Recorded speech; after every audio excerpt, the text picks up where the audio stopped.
Hi, my name's Robert de-nardis. A friend of mine and colleague Paul Wright has asked me to give a presentation today talking about dry needling.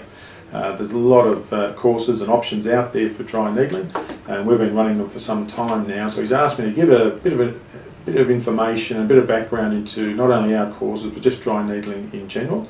So this presentation all up will go for about 40-45 minutes. The first part I'll be talking about dry needling.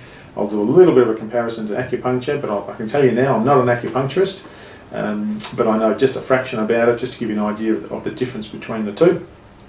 And then we'll also go into a bit of a practical demonstration. We will also cover things like trigger point etiology. We'll talk about some of the research involved, and also mechanisms of dry needling.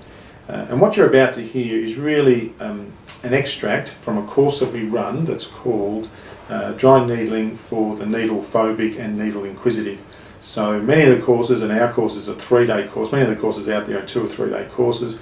We get a lot of people inquiring weekly, asking about the course, not sure if they want to commit to a 3-day course, because it's level 1, level 2 courses. You end up spending 6 days studying dry needling, and they're just not sure about it. So we've just started running this course, which is a 3-hour workshop, and it's been very popular for people who just want to get an understanding of needling. And these are people typically who have never held a dry needle before, and the workshop works really well, and I'll talk a bit about that as we go through. So I first met Paul when I attended one of his seminars many years ago. Since then I've become a member of his Profit Club, and that's been fantastic for our facility. I run a large multidisciplinary clinic in Sandringham in Melbourne. We've got 10 physios, we've got pods, we've got everything that moves and shakes. There's about 35 of us under the one roof now. And so being a member of Profit Club has really helped me.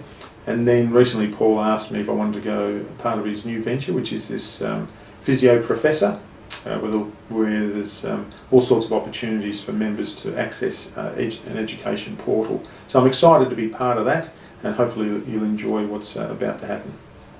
Alright, after the theory, we'll have a bit of a demonstration and go through the anatomy of a needle, and then I've got a good friend of mine, Carl, who's a professional sprinter.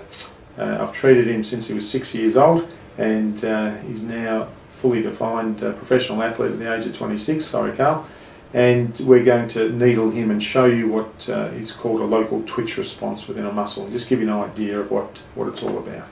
So as I said to you, this topic is called dry needling, getting to the point, for the needle inquisitive and needle phobic. Dry needling, it's dry because the mere fact we don't inject anything. Needling, pretty self-explanatory. We use what's called a fine filament needle, and it's a very active process of using this needle.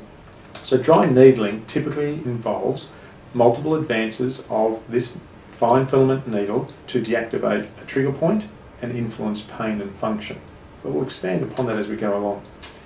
Now if we sit back and take a look at some of the major dry needling courses in the world, most courses are modelled on the trigger point model first put forward by Travell and Simons. So you've probably seen the Travell and Simons red book. I've got one right here, I'm going to show you right now.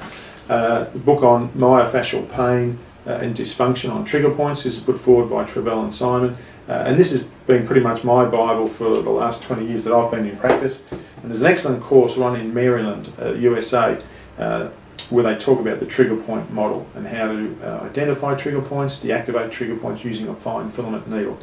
Most courses in the world are based on the Travell and Simon approach. A very good approach for deactivating a trigger point.